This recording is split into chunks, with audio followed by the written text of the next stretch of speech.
Hi, everyone. Welcome back to the Week in Charts, where I run through the most important charts and themes in markets and investing. Another big show for you this week. A lot to talk about. I want to start out with the inflation reports that we've received, and all the signs seem to point to the fact that inflation in the US is slowing fast. So let's run through some of these charts right here. Starting with CPI, and CPI number 6.5%, another move lower. We're now down a number of months in a row and well off the peak of 9.1% last June. So that was the highest number for US inflation that we saw since the early 1980s. And importantly here, it's not just the overall CPI that's moving lower. We're seeing core prices move down as well, 5.7% increase off of that peak of 6.7%. So good sign there. We also have producer prices in the US, 6.2% increase. That's the lowest we've seen since March 2021. So you got to go back some time. And that's well off the peak that we saw in March 2022 of 11.7%. But if we look at these two reports, we look at CPI up 6.5%, we look at PPI up 6.2%, doesn't tell the true story in terms of how fast inflation seems to be slowing. We got to look at the shorter term, look at the last 6 months where CPI is only up 0.2% and PPI is actually down. And over the last 2 months, both consumer prices and producer prices showing declines. So big shift from where we were a year ago, where all of these things were showing an acceleration in inflation. Now we're seeing a deceleration across the board, particularly the last few months. And what's driving these lower inflation rates? If we look at where inflation is today versus last June, we're seeing a number of components driving it. It's not just one thing that's pushing it lower. Used cars now are down year over year versus a 7% increase last June. Gas prices down year over year versus a almost 60% increase last June. So pretty much many of the major categories showing declines: fuel oil, gas, utilities, many things showing decline. The one area that's still showing an increase, that's a very important one, would be shelter. And so shelter, single biggest component of CPI. People simply spend more money on housing on average than anything else in their budget. It's over a third of the CPI index. So that's still moving higher here, 7.5% in the December number. That was the highest we've seen since the early 1980s. So we'll talk about in a little bit why shelter is still moving higher, even though actual housing inflation seems to be now moving lower. But zeroing in here on utilities is a big one for many people. Obviously, winter months, heating bills, gas utilities still very high. 19% year over year increase in December. I think we're going to see a moderation in January, and perhaps a significant one based on the prices of natural gas futures just really collapsing here. So this is something that nobody was suggesting would happen last August when natural gas futures peaked.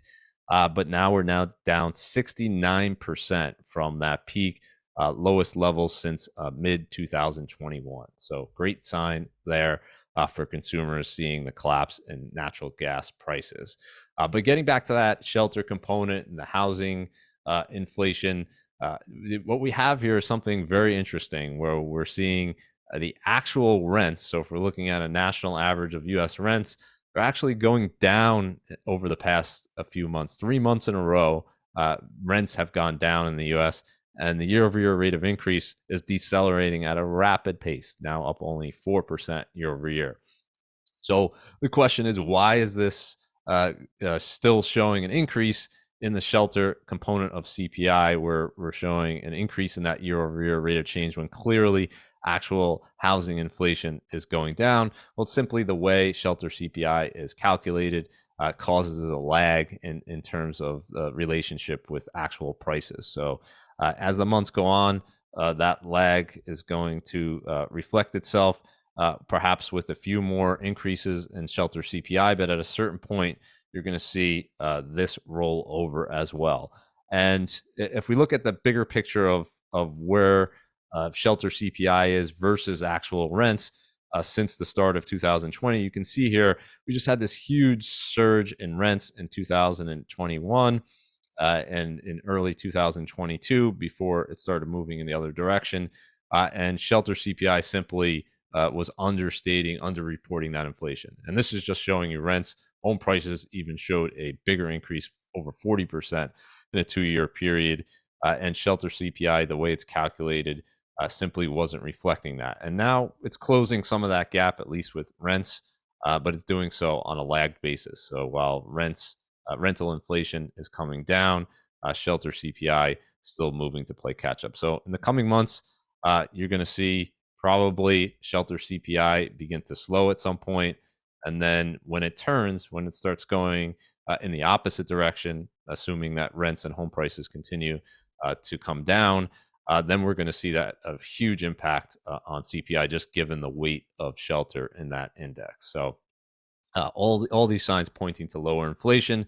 If we're looking at the Manheim used car index, used car prices just surged in 2020 and 2021 like we've never seen before. It was a leading indicator of higher inflation, and now it continues to be a leading indicator of what I believe to be lower inflation rates to come. This 14.9% year-over-year decline in December is the largest we've ever seen. And so this suggests that we're going to see continued negative factor here for used cars in that CPI report. And what's changed here is something pretty dramatic in terms of the used car market.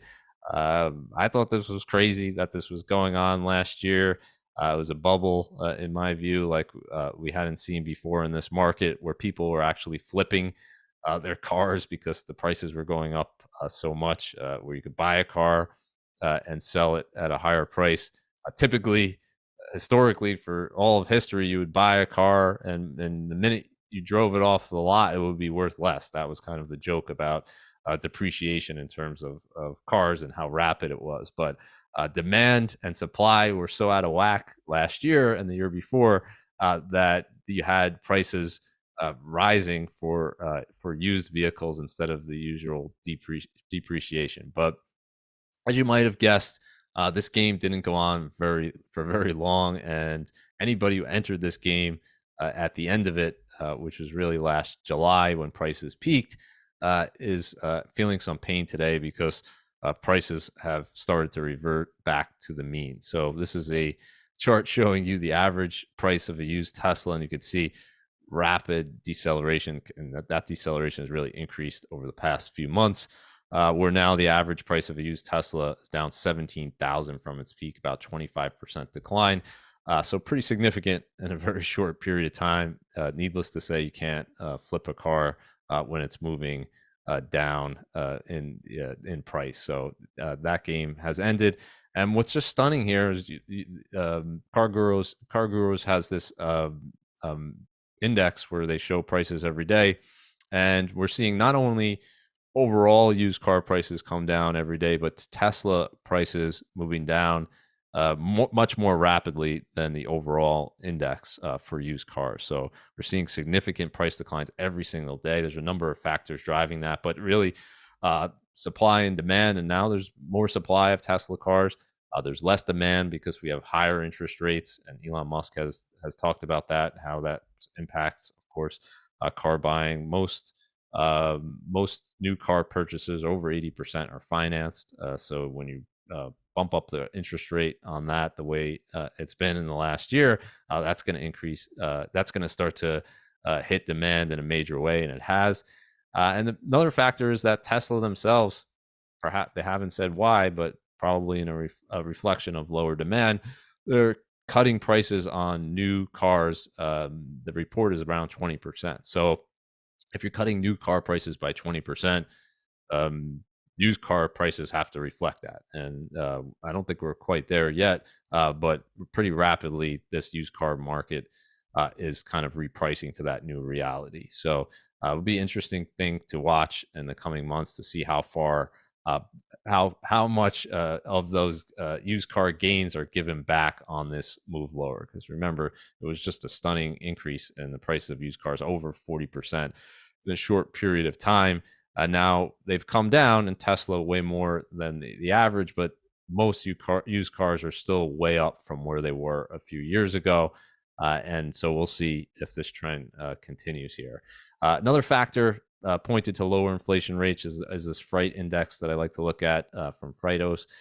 Global containers, the prices on shipping rates for them down 78% year over year. So big difference in the picture from where we were a year ago to today. Supply chain issues are easing, continue to ease. That's good news. This is going to be reflected, I suspect, in the prices of goods, and it already has, and it likely will continue to be. Another factor is food prices, and this is the one thing in the CPI that's kind of still elevated, alarmingly so. And hopefully, this is a sign that food prices are on their way down. This is a fertilizer index. Fertilizer, major input to food costs, tend to be highly correlated with food prices over time. And what we're seeing here is a collapse in this fertilizer index, down 50% now off of its peak. So great sign there. Hopefully that continues. And these are all indicators of actual prices of things. But if we look at what the market's expectations for inflation are, that it's showing a similar move lower. And this is important because the Fed looks at this market. It drives a lot of relationships in markets. Looking at the break-even inflation rate, which is essentially just taking the spread between TIPS, Treasury inflation protected securities, and nominal treasuries, and you have this implied embedded inflation rate over the next 10 years.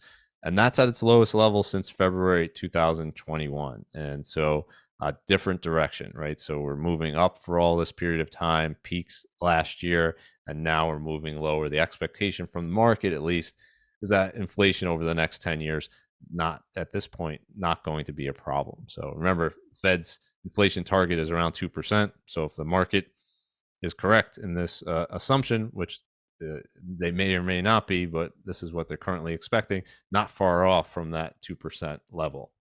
If we look where the U.S. is versus the rest of the world, the inflation picture in the U.S. is improving faster than many countries. So we were down here in terms of where the U.S. was a year ago, and now we're moving up in terms of the relative position in terms of inflation. But very importantly here, we have more green on the right side, this right column here, where many countries are now showing lower inflation rates, a trend that hopefully will continue. So this is going to be a big factor in terms of central bank policy, where if we looked a year ago, this was almost all red, with almost all countries seeing higher rates of inflation every single month. And that drove pretty much a broad-based tightening across the central bank's landscape. Well, if we look at today, if we look at countries like Brazil, inflation below 6%, they have a central bank rate well over 10%. So you have the situation where many of these emerging economies that hiked rates early on are perhaps now in a position to pause, which Brazil seems to be at that position. And then the next step would be, will they start loosening policy and cutting rates? So a factor that was a headwind for many of these markets could become a tailwind. Maybe we're not there yet, but it seems to be moving in that direction. But the big question seems to be, why is the Fed still hiking rates if we have all of these charts showing inflation is moving lower? Can't the Fed see these charts? Don't they understand that inflation is coming down? And why do they need to keep hiking rates? And many people are suggesting this is a policy mistake, or the potential to be a policy rate, that they're pushing rates up so much so fast. And this is what the market's saying, that the Fed is not done, that 1 month Treasury bills already pricing in that rate hike at the February 1st meeting. So the expectation now is Fed's not going to do a 50 or 75 basis point hike, but they're still going to hike 25 basis points at that meeting. And the 1 month, as a result, is at its highest since August 2007. And so why is the Fed still hiking rates if we have all of this evidence that inflation is moving lower? Well, this is the chart I keep pointing to. It's a relationship between wages and inflation, and it's still in an area that the Fed does not want to see. So you have 21 consecutive months of negative real wage growth, and that's by far the longest we've seen ever. and you just have loss in prosperity when you're down in this area because you have inflation outpacing people's wages, and that's leading to a loss in purchasing power. So the Fed's talked about this a number of times. They haven't talked about this chart in particular, but this is what I believe that they're looking at and saying we don't want to take the chance that inflation is going to pause or move back up. We want to kill it and bring it down, and hopefully it will stay down. And so I think as this gets closer to zero, which it likely will in the coming months, the Fed is going to be much more comfortable pausing or being less hawkish in their rhetoric. And they have the ability to do more hikes because of this chart right here. So Fed has two mandates: price stability, maximum employment. And you can't get much closer to maximum employment if you're looking at the U.S. employment rate than 3.5%. That's back to pre-pandemic levels, where we were in Feb 2020, which was tied for the lowest rate we've seen since 1969. So if you have these two mandates and one looks pretty good and one's still pretty high at 6.5% inflation, you're going to still be more concerned about inflation than employment. And I suspect at some point this year, that balance is going to shift. And then you'll start to hear the Fed talk more about pausing, easing policy in the future if the unemployment rate is starting to move up. And we're seeing evidence this is starting to hit the labor market. But for now, status quo continues, just at a slower pace. Fed is expected to hike 25 basis points. And all those people saying this is a policy mistake, where were they is my question when the Fed was increasing the money supply by 40% in a 2-year period, when they were expanding their balance sheet by trillions of dollars, when they were keeping rates at 0%, despite all of the evidence of rising prices, when they were buying mortgage bonds month after month, when home prices were exploding in a second housing bubble. Where were those people talking about a policy mistake back then? So today, the Fed is just, in my view, doing their job, which is to try to maintain price stability. And as we'll talk about, the result of that may be economic weakness, but still, that's the Fed's job. We might see a recession, but bringing down inflation is so important that you can and you probably should risk a recession, because any country that has had elevated rates of inflation over a period of time, not a good situation to be in. So the idea that you can have, let's just focus on growth and we'll try to get growth to go higher than prices, it doesn't work that way. You have to have stable prices. You have to have sound money to have a prosperous long-term economy. So Fed is going to continue. And if we look at their balance sheet, what they've done so far is really nothing compared to the increases. So they increased their balance sheet by over 4 trillion. And now we're down almost 500 billion off of the peak last April. Well, that's not enough for the Fed to stop. And so that's at 95 billion a month. If they continue that this year, you're looking at another 10% or more off of that balance sheet this year, which is significant. But in hindsight, in retrospect here, it's not at odds with what they've done historically. We have 2 periods here where the Fed's reduced its balance sheet by what would be similar percentage decreases if they continue at their current pace this year. So still very elevated balance sheet. I think the Fed will feel comfortable continue to rolling that off as long as the employment picture stays where it is. And inflation is just a bigger concern right now still, until we get that wage growth higher than the inflation rate, which is what the Fed wants to see, what we all should want to see. So will those rate hikes, though, lead to a recession? That's the big question. And if it does lead to a recession, of course, when will it come and how deep will it be? And none of those things are answerable right now. But based on history, the idea that you can hike rates and avoid a recession, have a so-called soft landing, doesn't seem to be a high probability bet. If we look at the recessions in 1970, 73, 75, 80, the double dip recessions in the 1980s, 1980, 81, 82, early 1990s, and the financial crisis, every time CPI was above 5%, The Fed wanted to bring it down. It did come down, but the consequence of that was a recession, and there was a sound reason for that. By hiking rates, you you curb demand. When you bring down demand, that tends to lead to slower economic growth, which often pushes the economy into a recession. So the Fed wants demand to come down. They don't particularly want a recession, but they're willing to risk a recession by getting this inflation rate down back below 5%. And the Fed, of course, target is 2%. So it's been a consequence in the past when inflation rises above a certain level, you have to risk a recession. The alternative is to just allow persistently high inflation. And that's not a good situation, as I've said, for anybody. So hopefully, if the recession comes, it'll be a mild one. Nobody can predict that in advance. Is it possible we somehow avoid a recession altogether? Yes, it's possible. But based on history, yeah, that doesn't seem likely. Another indicator pointing to possible recession here would be the U.S. yield curve, which is an omen that has preceded the last 8 recessions in the U.S. And here we have the tens minus 3-month spread at its most inverted level since 1980. So 3-month yield, 1.32% above the 10-year yield. That's crazy. That doesn't seem likely to persist too much longer. Reason why we have this situation going on is you have the 3-month rising, it's tied to Fed policy.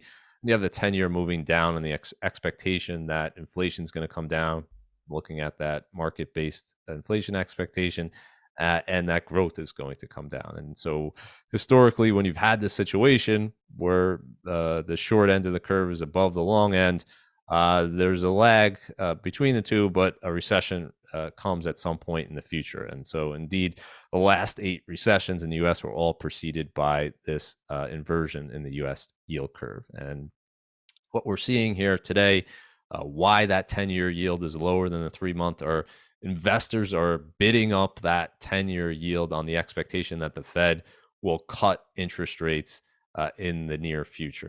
And this chart really tells the story. It's a chart of the projected path of the Fed funds rate. This is market based, so looking at Fed funds futures. What are market participants saying? They're saying the Fed's going to hike 2 more times. So February 1st, then again in March, and then that's it. They pause for a period of time. But in November of this year, they're going to start cutting rates. They're going to bring them all the way back down to 3% by the end of 2024. Now, take this with a grain of salt, because this is very often wrong in terms of its predictive ability. But it's telling you the story of what the market believes today. And that story is that there's going to be lower inflation. There's going to be economic weakness. You can call it a recession or not.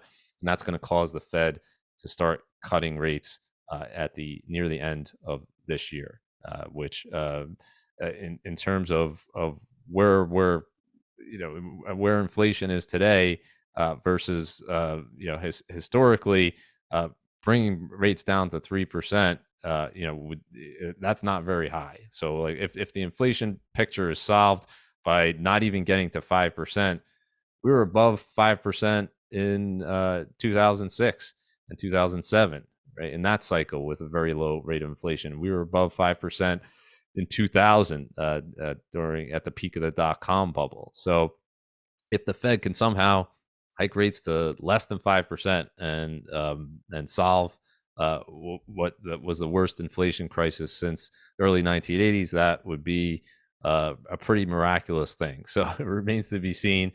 Inflation definitely coming down. Hopefully it stays down. But I guess when it comes down, the question would be, will there be another spike higher? And will that then change the picture of this curve? So this curve is assuming that I think that doesn't happen, and that the Fed starts to be more worried about the economy than they are about rising prices. So what's another indicator in terms of a downturn in the economy? It would be the housing market, very important one. Historically, huge leading indicator. If you look at any number of housing indicators, housing starts, building permits, they tend to peak before the start of recessions, start to turn down, and then there's a recession sometime later. So they peaked in late 2021 this time around, and now we've just seen a collapse, down 30% year over year for building permits, 31-month low. So what's driving this? Just lack of demand, higher interest rates.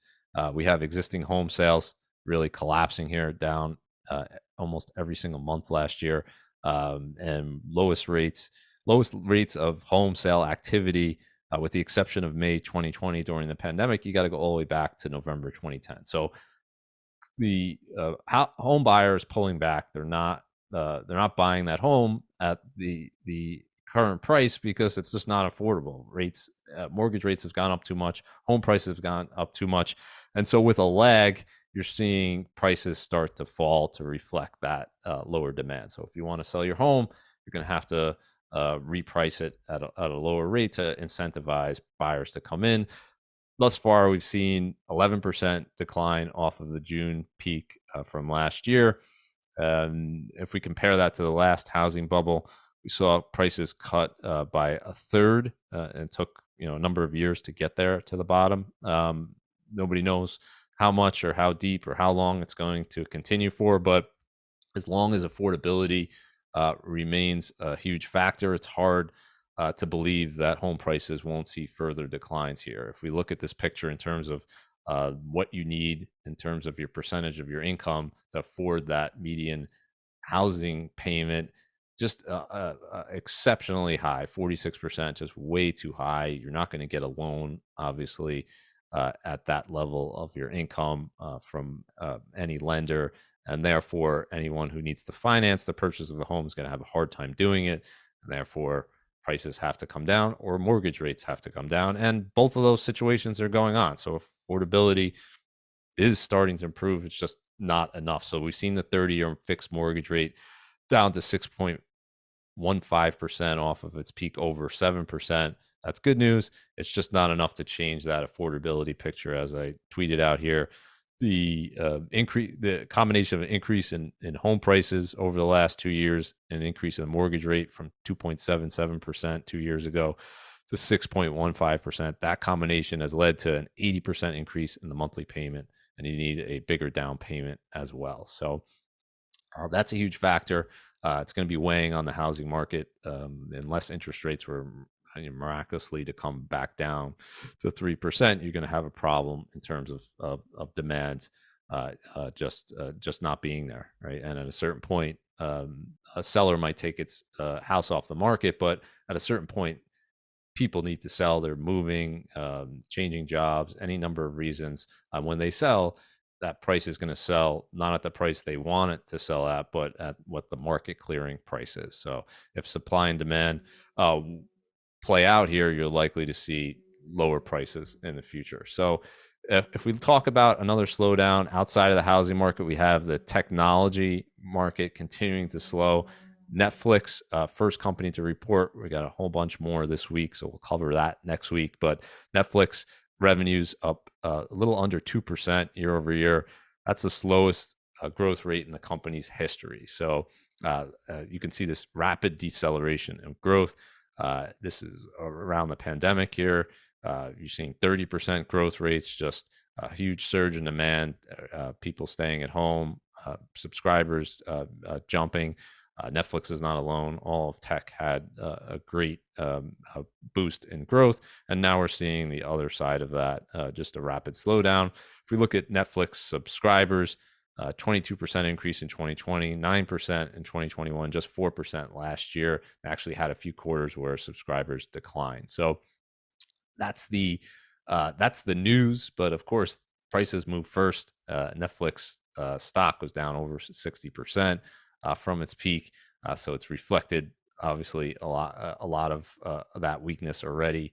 And Netflix stock actually rallied on the earnings. So it's not the news that matters, it's the reaction to the news. And so the question is, how much more will it slow from here? And what, a year from now, will it be the revenue start increasing again?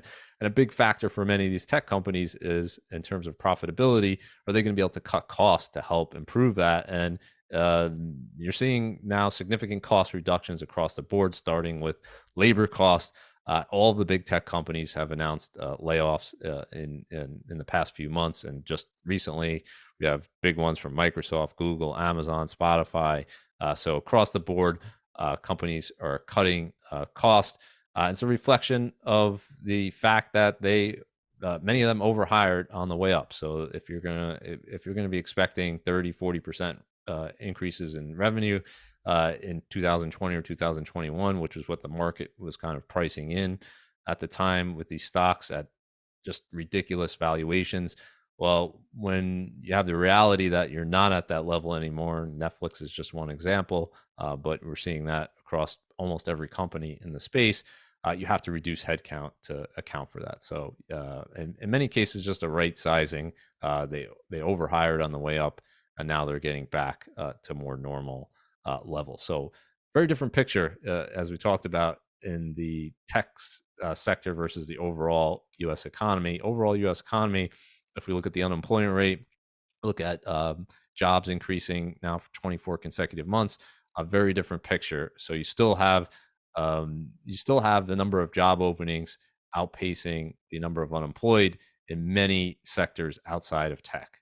So tech for now is the exception to the rule. The question is that will that spill over to the broader economy, these layoffs in tech, and how much if these people can't find new jobs, how much will that start to impact the economy through spending and so forth. But in terms of the economics of these companies, this should help. It should help certainly with the bottom line.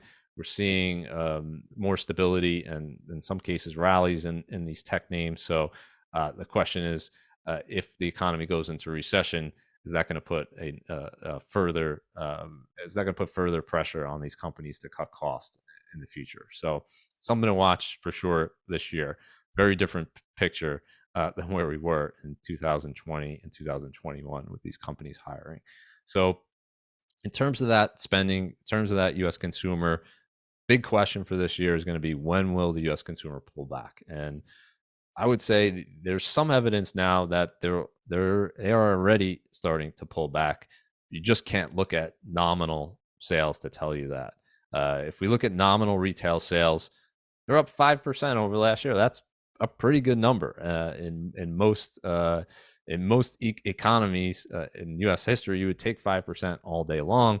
The difference today, of course, is we have over 6% inflation, and so if we adjust for that inflation, retail sales all of a sudden are negative. So when prices are rising at a rapid pace, you have to look at it on an inflation adjusted basis, because even if you sell the same amount of goods as last year, prices are the dollar number of those sales is going to go up just by the fact that prices have gone up. So you really have to adjust for inflation to see the effect on true demand. And now we're starting to see a few months here where we have negative year-over-year inflation adjusted sales.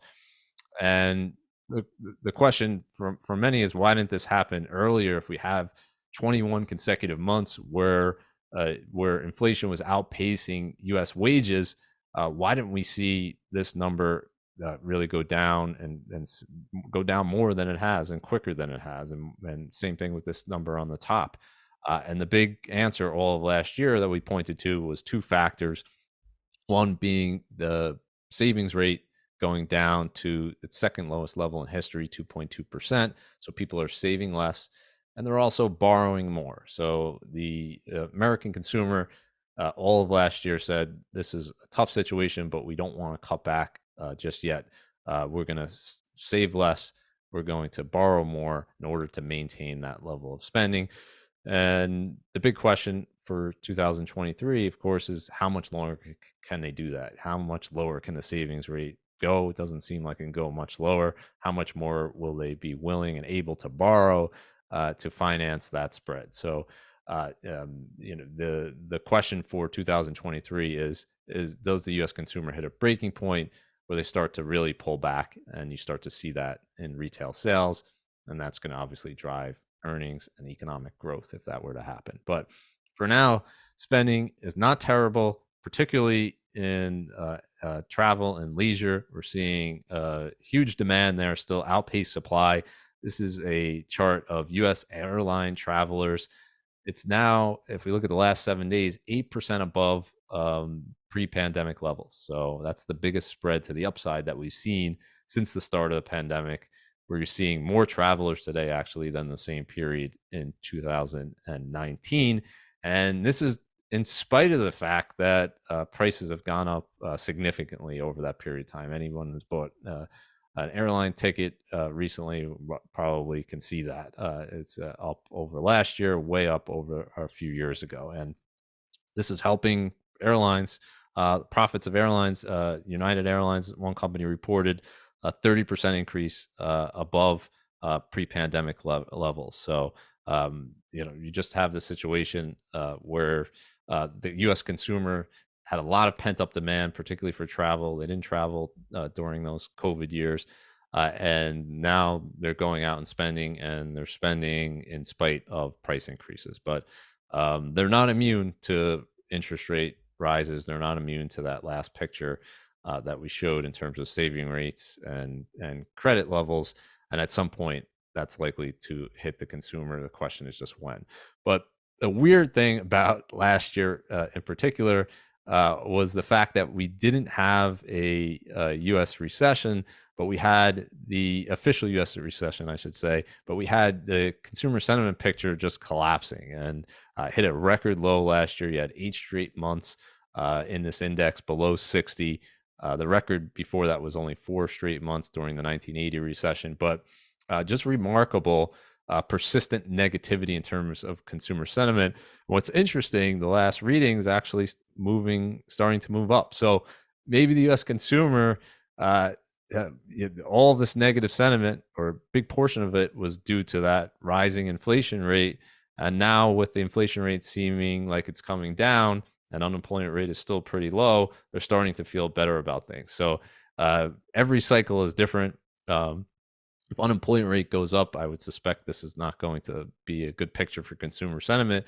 But for now, if the inflation picture keeps improving and the labor market holds up outside of tech, you could see these numbers continue to improve. And so perhaps we're going to push that out in terms of the retail sales picture. We'll see. That it was just one number, but interesting to see sentiment improving here with all the talk of a recession this year.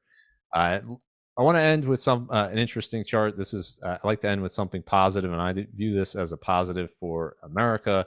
The fact that we have all of different states that are run differently, have different policies, different job opportunities, different tax rates, different affordability, and that leads to just a significant migration from one state to another over time. And what we've seen in recent years is a huge shift from higher cost states in terms of taxes, like New York and California, out of those states and into lower cost states like Texas and Florida, especially in terms of taxes and affordability for housing. So it's an interesting couple of years, certainly for migration patterns, but I view this as a huge positive for the U.S. The fact that you can vote with your feet and go to the place, move if you don't like the situation you're in, or if there's a lack of job opportunity or taxes are too high, or any number of situations, you can move, and that'll drive policy in the future, right? So very important fact that not every area in the U.S. is the same. There's some place for everyone in terms of different policies, and these trends will shift certainly over time, but the trend in recent years, recent decades, has been out of higher cost states like New York and into lower cost states. And just a really interesting fact that I looked up in terms of New York's population, it's actually the same as it was 20 years ago, and Florida's population has increased 6 million over that period of time. Just a stunning shift in terms of the population of those two states. All right, so we're going to end it right there. Have a great week, everyone. Thanks for joining. As always, if you like the content, subscribe to the channel, and we'll see you next time. Thank you.